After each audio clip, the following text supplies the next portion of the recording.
connais Pascal depuis un certain temps là quand même. Hein, maintenant, on a commencé un petit peu tous les deux. On est un peu nés au théâtre en même temps, quoi. Donc il m'a parlé de ce projet, il m'a donné son texte. Je commençais à réfléchir dessus, je lui ai proposé des choses. Et on est parti du principe que comme le rôle principal, entre guillemets, c'est la jeune fille et qu'elle peint, on est parti sur cette idée des grandes toiles qui définit les espaces et qui permet en même temps à toute la mise en scène de s'articuler autour de ces panneaux en fait, qui montrent et qui cachent quelque chose de très simplifié et qui nous permet à nous après de projeter toutes ces images de peinture et ces choses comme ça, quoi. Croiser, remonter, autour, comme ça. Oula. T'as vu? Serré. Ah, c'est ça, c'est comme ça. ça. Ok, ok. Ça fait un premier.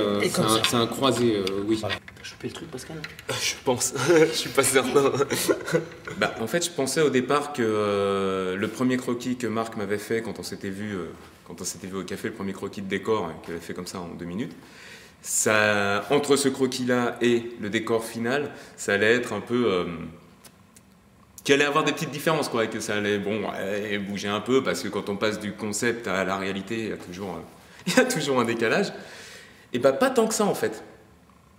Le décor final, c'est le dessin qu'il m'a fait au départ, et moi j'étais très content de ce dessin.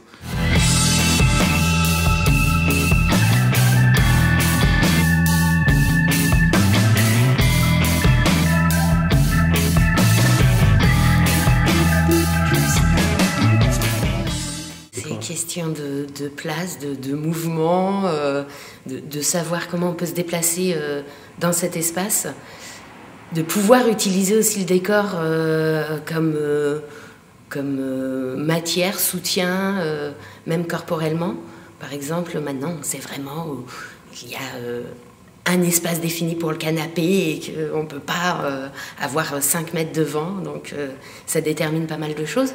Je donne un visage un petit peu à la pièce. Après, c'est les comédiens, c'est tout ce qui est autour qui donne une âme à tout ça, quoi.